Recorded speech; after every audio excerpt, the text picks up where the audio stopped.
Hey guys, this is Alex in Automotive and More, and I wanted to talk a little bit about winter weather and idling and all that stuff. So let's see. So fuel additives. Answer is always yes. If you're in a cold climate, it gets in the low teens, even 20s. Definitely want to have an anti-gel in your fuel system.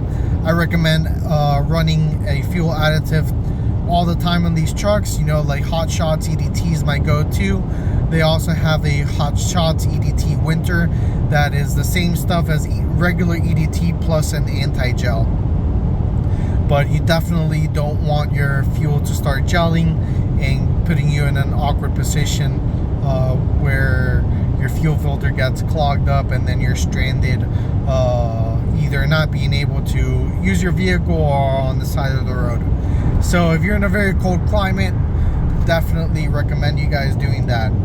Of course, me personally don't need Hot Shots EDT Winter anymore. I'm currently in Florida. It's January. I think the temperature right now is 75 degrees, so it's a non-issue, but I do run regular EDT 24/7 on these trucks. Another thing that comes up on the forums a lot is idling to get the truck warmed up.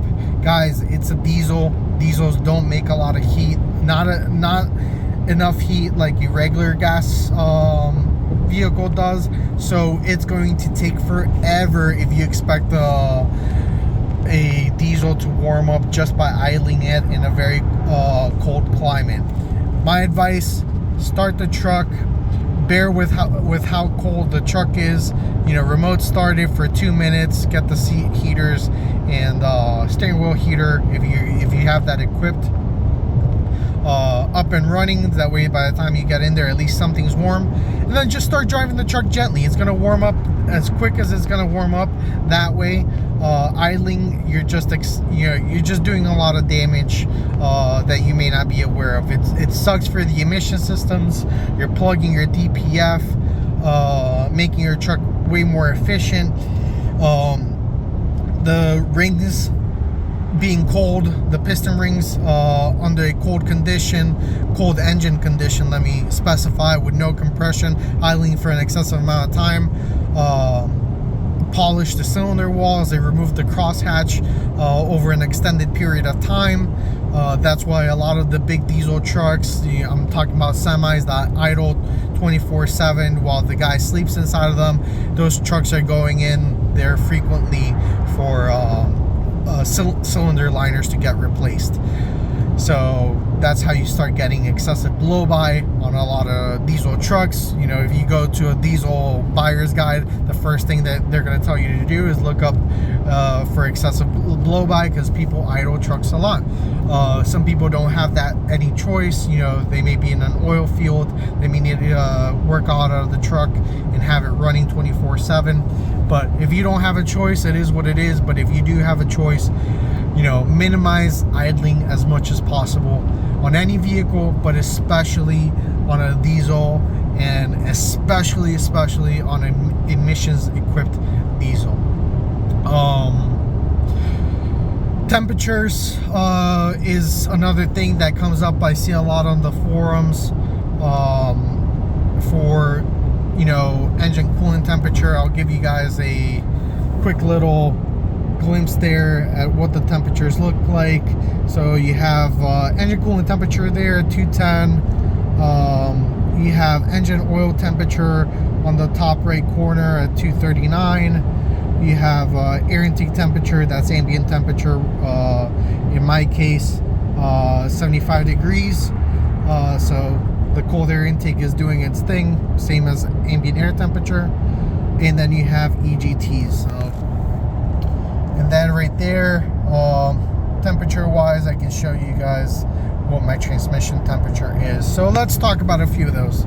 Engine coolant temperature, what do I see on an extended drive? So this is a, hold on, let me decline this call here. So engine coolant temperature, I see Once it gets up to temperature, it ranges anywhere from the low 200s, I'm talking about like 205, all the way to 225. And it likes to stay there. I don't really see it very much, regardless of towing, temperature, if it's cold outside or not. Once it's warmed up, it loves staying there in that range. These trucks, these modern trucks with emissions, love having the cooling temperature a little bit warmer than older trucks, and same with the oil engine temperature, the engine oil temperature. So engine oil temperature on an extended drive, it usually hovers between the 220s to 242, 243. I'll see it at the most. I think when I was towing with the truck, the highest I ever saw it go was 247. I have seen videos of these trucks having extreme oil temperatures when towing. I have not experienced that, but I've seen them get into the 270s, 280s. It's a little bit scary there, especially if you're running the factory fill 0W20. I would not trust that oil at that temperature. It's just way too thin for that. Me personally, I know it's a controversial subject. I'd rather run the 5W30. Even if it was like in an extreme case, I would have no doubts that I can run a 0W40 or a 5W40, especially in my climate. You know, I'm in January here and it's 75 degrees. I live in a different world than most of you guys, where I don't need that cold weather protection from oil. Remember guys, it's not like the thicker oil is not going to fit between the bearings. I already did a video about this. You know, the clearances are correct for those grades, especially with the temperatures that these engines run at. Why 0W20 is recommended from the factory? Efficiency. They're trying to squeeze the most efficiency out of these trucks as possible. It's not about longevity, it's about what they can put on paper, lowering the stats for fuel usage and cost of ownership and all that stuff. But at the end of it, I do think you guys will pay for it when it becomes an issue of longevity.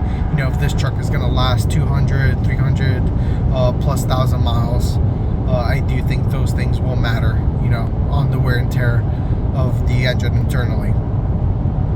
Same thing with transmission. These transmissions on the LM2, I have a 2021 LM2 Sierra. It's on 35s. You guys see it here. It's 156. It usually ranges on my truck personally, which has got all the PPE upgrades. The temperatures will range anywhere from 149 to 165 on the highway, and then if it's in the city, maybe go up to 170, 175. Now in stock form, this truck used to consistently stay between 192 and 198 degrees, no matter what the temperature was outside, no matter if I was towing, you know, driving in the city or in the highway, it would just stay that warm. Now that I did all the PPE upgrades, I have more confidence with the fluid being at this temperature. It gives it a little bit more room for error. If there's any extreme circumstance, extreme situation, it has a lot more area to heat up. So I think I covered everything. Oh, we got EGTs too. EGTs on the highway are anywhere between 700 degrees all the way to 850. If you guys are going to be towing, you guys can expect to see that climb all the way to the 900s or so. If you guys are in the city, then that's going to vary a whole lot more. You'll see it anywhere from 500 to 850. So EGTs is going to be very volatile if you guys are monitoring that. So that's it, guys. I hope I answered some questions there regarding winter with these trucks, and some of the maintenance,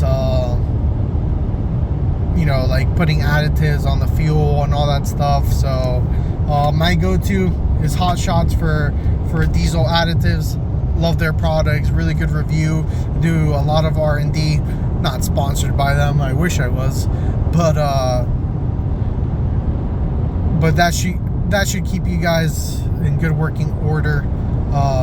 Remember, fuel economy is going to be something that's going to be affected a whole lot in winter. You guys are going to be using that other winter mixture diesel. It's going to have some of those additives already in it. I wouldn't trust that fuel for the anti-gel additive. Fuels at the pumps are known for being extremely inconsistent, and that could vary a whole lot by your area, your state.